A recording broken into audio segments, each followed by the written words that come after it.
We called the exhibition Glenn Ligon America because so much of Glenn's work has been about the history and the present of this country in which we live.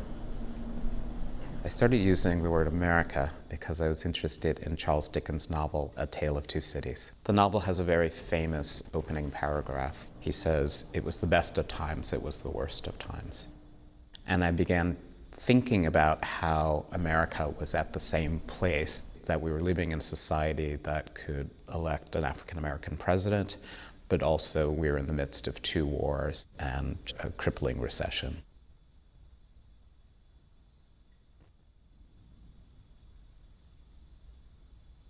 I've used James Baldwin's essay, Stranger in the Village, as the basis for a number of paintings, using bits and pieces of the essay to create these very dense, encrusted paintings.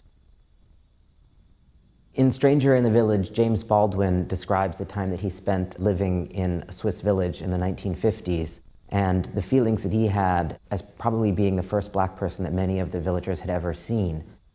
Baldwin is trying to deal with very difficult issues. Sometimes he does that with great clarity, and sometimes those issues remain a bit opaque. In my work, I'm trying to do the same thing, to create moments of clarity and to have the viewer struggle with those moments of opacity.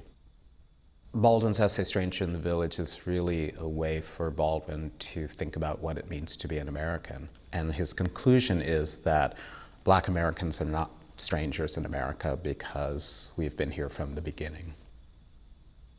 In the Stranger in the Village works, Glenn was very consciously exploring this idea of heaviness. And I think in a way his work with neon was a bit a turning against that and trying to find a way of using text and encapsulating these ideas literally with lightness.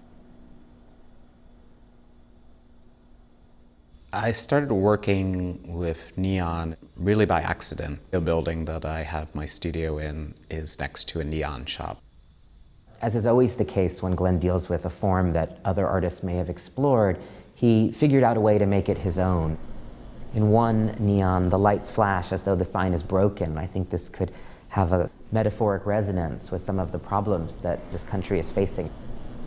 In another of the reliefs, every letter is painted black, and the only way that you even can tell that it's illuminated is through the little scratches in the paint. And in another work, each of the letters is turned to face the wall, and some of these letters still appear to face forward because they're symmetrical, while others look very obviously backwards.